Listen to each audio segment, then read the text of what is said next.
Hello, I'm Dr. Ruth Miller from Green River College, where I teach ethnomusicology, and I would like to talk a little bit about my collaboration on COIL with Fatima. So Fatima and I have been working together this last academic year on teaching a class that will join together her course in cultural studies with my classes in music cultural studies. So in many ways, it's an excellent fit to do this kind of work, but I'd like to talk a little bit about the challenges and the successful elements of that. The first, I would talk about the format we use. So we use Linker for this course. I've had COIL experience in the past, and it's always a difficulty of what kind of connecting resource can we use for our students because we're not in the same Canvas classroom or whatever, things like that. So we used Linker. I think it definitely has its benefits in using that kind of interface. So I found that easy to interact with, easy to post on, easy to divide students into group in, and the addition of being able to share videos is quite helpful. The difficulties that we had with this class is that our students were from different levels. So students in my class are introductory, to music class. They're freshman level. This is general education. Taking this course as part of the elective. And I know with Fatima's class, often they are of higher level or have taken other courses in this kind of area. So they have different kind of background work on it. Also, my students are learning things about music in my course and have gone through kind of basic term things that her class has not. So there's the barrier of technical language that is something to deal with in this class.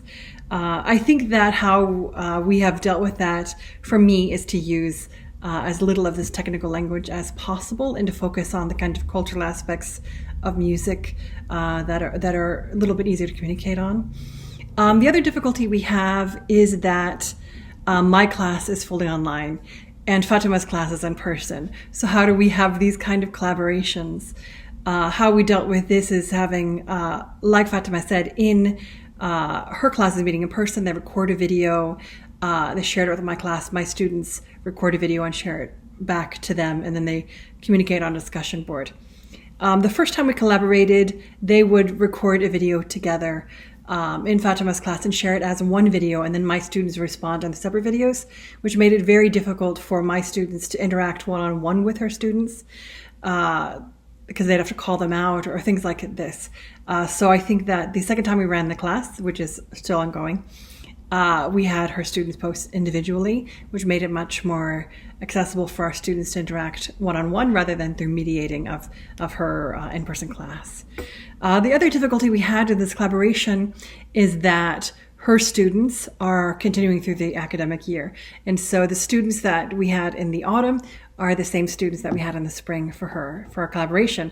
My students were a new class each time. So we also had the thing of collaborating with a class where half of them had done this before and knew the process and half of them hadn't.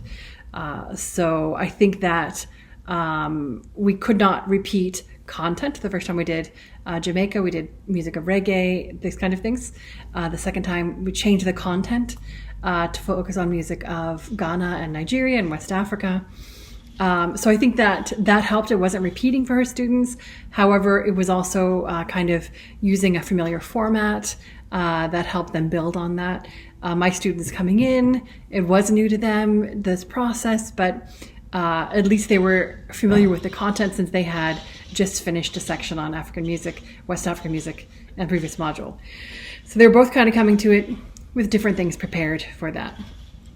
I think the successful things about the class is the connecting between the students. So I know that my students always really enjoy getting to know, getting to see the students on the video from the other class, building connections, making friendships.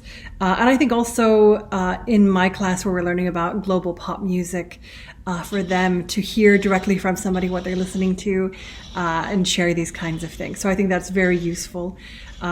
I think the things that also help to be successful is that we very much focused in on just what our main goal was, which was connecting over these areas of music and culture. And I think that we had the first time we ran the class had maybe too much content, really making it a whole other course as opposed to focusing on connecting as the primary thing. And so I think the second time we ran the class, we spent much more time on just how to get them to connect, how to have activities, how to make this an active project-based space as opposed to being somewhere where they're learning a lot of content. And so I think that really helped a lot.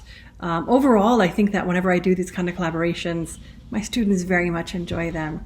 Like Fatima said, I think there's increased emphasis on kind of interactive project-based learning and how that stimulates student engagement. So these kinds of things I think they enjoy. The other thing I experimented with this term is making it an optional thing rather than part of the core of the class.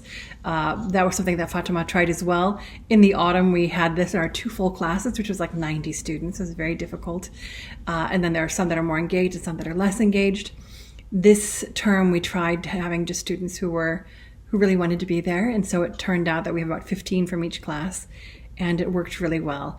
And so this is another thing that I'm kind of thinking of is how to create smaller interactive spaces, that places for students who want to be in them, having alternate kinds of activities for those who don't maybe not resonate as well with this kind of project. But yes, I hope that gives you a little insight into our process.